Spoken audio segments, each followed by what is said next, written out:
அனைவருக்கும் வணக்கம். நம்ம எல்லாருமே தினம் தினம் பணத்தை தேடி ஓடி பிடிச்சு துரத்திக்கிட்டே இருக்கோம். அதுக்கு பதிலாக அந்த பணம் நம்மளை தேடி வந்தால் எப்படி இருக்கும்?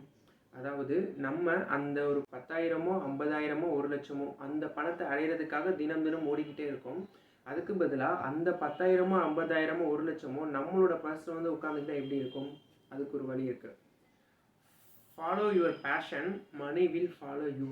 அதாவது நம்ம பணத்தை தேடி ஓடாமல் நம்மளோட பேஷனை தேடி ஓடணும் அப்படின்னா பணம் நம்மளை தேடி வரும் அப்படின்றத concept. For an example, AR Rahman வந்து தன்னோட 20களில் வந்து அவர் கோடியில் சம்பாதிக்கணும்னு நினைக்கல. அவர் வந்து ஒரு மிகச்சிறந்த இசையை தன்னுடைய பேஷனை வந்து அச்சீவ் பண்ணணும்னு நினச்சாரு. அவர் ஆனால் கோடீஸ்வரன் ஆயிட்டார். அவரோட இலக்கு வந்து ஃபஸ்ட்டு ப்ரியாரிட்டி பேஷன் தான். ஆனால் செகண்ட் ப்ரியாரிட்டியான மணி அவரை நோக்கி தன்னாலே வந்துடுச்சு. அவர் ஒருவேளை கோடியில் சம்பாதிக்கணும்னு நினச்சி இசை அமைச்சிருந்தார் அப்படின்னா அந்த இசையை எல்லாருமே ரசிச்சிருப்போமான்னு தெரியல, அந்த இசை எல்லாரும் மனதையும் தொற்றுக்குமான்னு தெரியல. ஆனால் அவருடைய இலக்கு இசையை வந்து எல்லாரும் விரும்புகிற மாதிரி இசை அமைக்கணும் அப்படின்னு அவர் நினச்சனால மட்டும்தான் அவர் வந்து கோடீஸ்வரர் ஆனார். அப்போ நமக்கு பிடிச்ச வேலையை மட்டும் செஞ்சால் போதுமா? கிடையாது. உங்களுக்கு பிடிச்ச வேலையை நீங்கள் மிகச்சிறப்பாக செய்யணும். அந்த வேலையில் நீங்கள் ஒரு லிஜெண்ட் ஆகணும். அதில் எக்ஸ்ட்ரீம் நாலேஜ் உங்களுக்கானதாக இருக்கணும். உங்களோட துறையில் நீங்கள் மட்டும்தான் ஒரு மிகப்பெரிய உயரத்தில் இருந்தீங்க அப்படின்னா உங்களை யாரும் அண்ணாந்து பார்ப்பாங்க. ஸோ நீங்கள் மிகப்பெரிய உயரத்தில் இருக்கும்போது பணமானது உங்களை தேடி வரும்.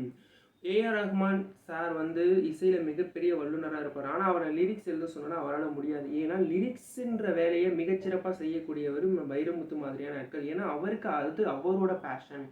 ஸோ ஒவ்வொருத்தருமே தனக்கான பேஷனை தன்னோட 20களில் ஆரம்பிக்கணும். நம்ம எல்லாருமே இப்போது பிரம்மாண்டமாக பார்த்துக்கொள்ளக்கூடிய பில்கேட்ஸாக இருக்கட்டும், ஆப்பிள் நிறுவனத்தோட சிஇஓவாக இருக்கட்டும், அமேசான் நிறுவனத்தோட ஜெஃப் சிஇஓவாக இருக்கட்டும், எல்லாருமே தன்னுடைய 20களில் தன்னோட பேஷனை நோக்கி நம்பிக்கையாக பயணிக்க தொடங்கினாங்க. அதுக்கப்புறம் என்னாச்சு? அவங்களோட 30களில் அந்த பணம் அவங்கள நோக்கி வர ஆரம்பிச்சிது. இப்போது அவங்க பேஷனை நோக்கி ஓடிட்டுருக்காங்க. ஆனால் அவங்க பின்னாடி பணம் கோடி கோடியாக வந்துட்டுருக்கு.